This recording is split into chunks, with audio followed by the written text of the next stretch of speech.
بالكاميروني على الكونغو ب1-0. فقد أكدت القناة الكاميرونية لقليل أن الجماهير الجزائرية التي حضرت هذه المباراة اندفعت وقفزت داخل الملعب بقوة بعد نهاية هذه المباراة، وشنت هجوم على المنتخب الكاميروني وانهالوا بالضرب على لاعبي الكاميرون بطريقة همجية انتقاما منهم على إقصاء الجزائر في تصفيات كأس العالم. وأكد صامويل آي بعد هذه الواقعة أن هناك لاعبين في حالة حرجة بعد تعرضهم للاعتداء بالعصي والحجارة من الجزائريين، وبعضهم لا يزال مغمى عليه. وأعلن أيضا انسحابه على الفور من هذه البطولة وطلب اللجوء إلى المغرب لحماية المنتخب الكاميروني من بطش الجزائريين، وأنه ندمان بشدة أنه شارك في هذا الشأن، وأنه مع انسحاب المنتخب المغربي الذين حموا أنفسهم من بطش هذا الشعب الهمجي والمتوحش. وقد أكد مصدر موثوق داخل الاتحاد الإفريقي أن هناك عقوبات صارمة ستتخذها الكاف في حق الجزائر بعد هذه الواقعة المشينة في حق لاعبي المنتخب الكاميروني والهجوم الشنيع الذي تعرض له من طرف الجماهير الجزائرية.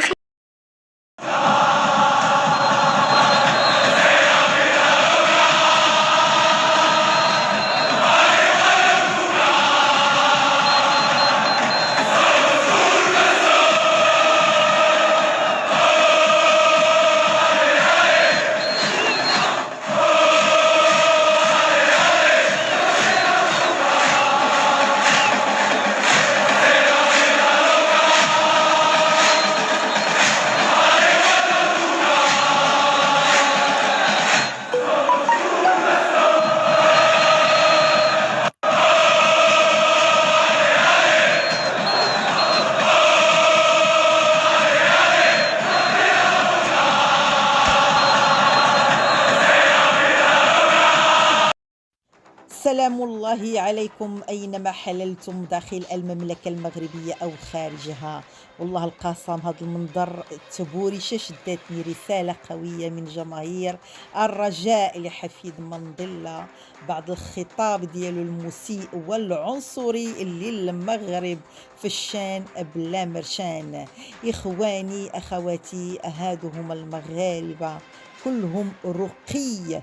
غادي ندوزو الكراغله البلاد الفوضى. اخواني اخواتي غادي ندخلوا في هذا الموضوع ديال الكاميرون. سمعوني يا المغاربه، حمد الله وشكروه ان النظام الخسيس والرخيص ما عطاش الاوكي ديالو باش ان تكون رحله جويه من الرباط الى قسطنطينه. احسن حاجه اخواني اخواتي، بغيتوا الفريق ديالنا ياكل العصا، بغيتوا يجيو معطوبين، بغيتي يجيو الله يسر شي واحد في الصندوق الله يسر. هاد الناس هادي حظيره حيوانات، ما خلاو حتى شي واحد، ما خلاو حتى شي واحد. انتم كتشوفوا فريق الكاميروني شبعوا عصا، هجموا عليه كالوحوش، هجموا عليه. قال لك ما نساوش، قال لك بان بسبب الكاميرون انهم ما مشوش لكاس العالم. الناس ما كينساو والو.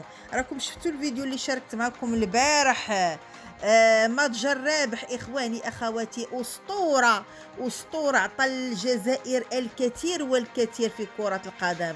ان السيد انه درب واحد 3 شهور وما مشاتش معاه، غير الصوره ديالو بانت على الشاشه ديال التلفاز في الملعب، بداو عليه بالتصفار وبداو عليه بالسبان وبالقذف. اخواني اخواتي يعني هاد الناس اش غنقولوا عليهم؟ الحيوانات. الحيوانات الا ربيتيه وطعمتيه ودرتي فيه شي حاجه مزيانه كيبقى عاقل عليك.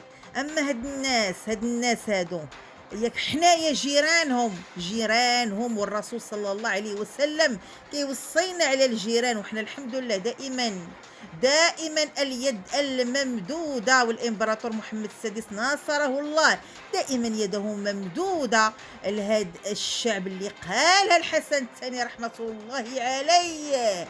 من ابتلانا الله معهم بالجوار. وانتم كتشوفوا حشومه حتى المعاوده. اويلي المنتخب الكاميروني غيهرب للمغرب طالب اللجوء باش يجي الحباب ديالي قبل ما يمشي في الصندوق في الصنادق الكاميرون.